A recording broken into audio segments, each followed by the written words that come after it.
तुमच्या पोरानं 10वीची परीक्षा दिली काय? जीवाला लई घोर लावून घेऊ नका. माझ्या पोरानं 10वीची परीक्षा दिली की 2 महिने बायकोनं लई टकुरं खाल्लं होतं. लाडाचं पोर, कुठं ॲडमिशन घ्यायचं, झेपल का लेकराला, लय खर्च तर येणार नाही ना, आणि शिकून सवरून मिळेल का नोकरी, असं बायको रोज गाराणं लावायची. मी कसं बी 4 एकरात लय अडचण काढून आयुष्य भागवलं बघा. पण आता 2 पोराला 2-2 एकर वाटणी करून दिल्यावर भागल का? खर्च तर दिवसागणित वाढतच चालला आहे.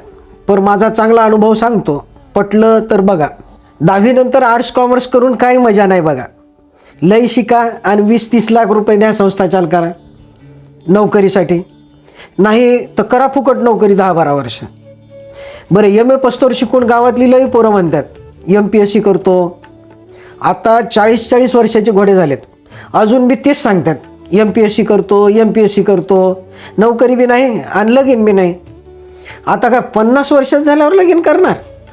माझ्या मोठ्या लेकानं 90% घेतले. मायला आकाश ठेंगणं झालं होतं. माझं न ऐकता मायनं पदरचं सोनं मोडलं आणि नांदेडला 1.5-2 लाखाचं ट्युशन लावलं. 400 पोरांच्या गर्दीत त्याला काही बी समजना. मेसचं खाऊन परेशान झालं. 3दा नीट रिपीट करून कुठं 300वर पोहोचलं. आता काय BSc करून घरी बसले. साहेब ग्रॅज्युएट झालेत, आता शेती बी करणार म्हणते. लहानाच्या वक्ताला मी शहाणपणा केला. 10वीला 70% पडले, वरून त्याला मोबाईलचा नाद. मला तर जाम टेन्शन आलं होतं. 11वी-12वी करून CET द्यायची इतका कॉन्फिडन्स नव्हता. पण इंजिनिअरिंगसारख्या तर नोकऱ्या नाहीत. बस समद्यांना नाहीत, ज्यांना प्रॅक्टिकल येतात, इंडस्ट्रीला लागणारे स्किल येतात, त्यासनी बक्कळ नोकऱ्या आहेत. समद्यासनी चर्चा करून ग्रामीणला ॲडमिशन घेतलं. प्रॅक्टिकल जास्ती असल्यानं आणि सोपं करून शिकवल्यानं झेपलं त्याला. पहिल्यांदा पोरगं ओरडलं.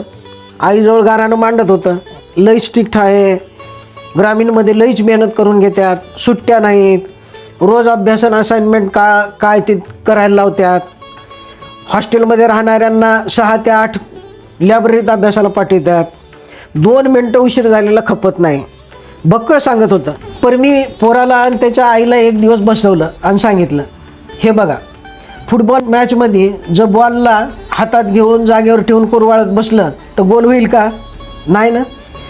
त्याला पायानं मारत मारत गोलकडं नेला तरच गोल होईल. मग बॉल रडतोय का मारायलेत म्हणून? नाही ना. तसंच तुम्हाला बी मेहनत करून गोलकडं नेलं तर नोकरी लागेल ना. मग काय पटलं दोघांनी. कारण ग्रामीणचं बिदवाक्य आहे, टाकीचं घाव सोसल्या बिगर देवाला देव पण येत नाही. 1-2 नाही, 40-40 कंपन्या येतात ग्रामीणला कॅम्पससाठी आणि नोकऱ्या बी देऊन जातात. लागलं की माझं पोरगं जॉन डिअरमध्ये, तेही 19व्या वर्षीच मोठं उंडारतंय गावात आणि लहान त्याला खर्चायला पैसे देते. 2 वर्षात त्यानं शेतात बोरला पैसे देऊन सोलर बी आणलं बघा. आणि 1 एकर औंदा मी हळद बी लावले. एका डिसिजननं किती फरक पडला. माझा एक ऐका, तुमच्या लेकाला 40 ते 80% असतील तर राजमार्ग निवडा, डिप्लोमा, तेही ग्रामीणमध्येच.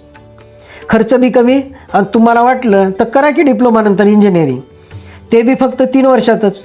कारण डिप्लोमानंतर डायरेक्ट 2ऱ्या वर्षात ॲडमिशन मिळतं इंजिनिअरिंगला. CETची झंझट नाही, ट्युशनचा खर्च नाही, झेपायची चिंता नको.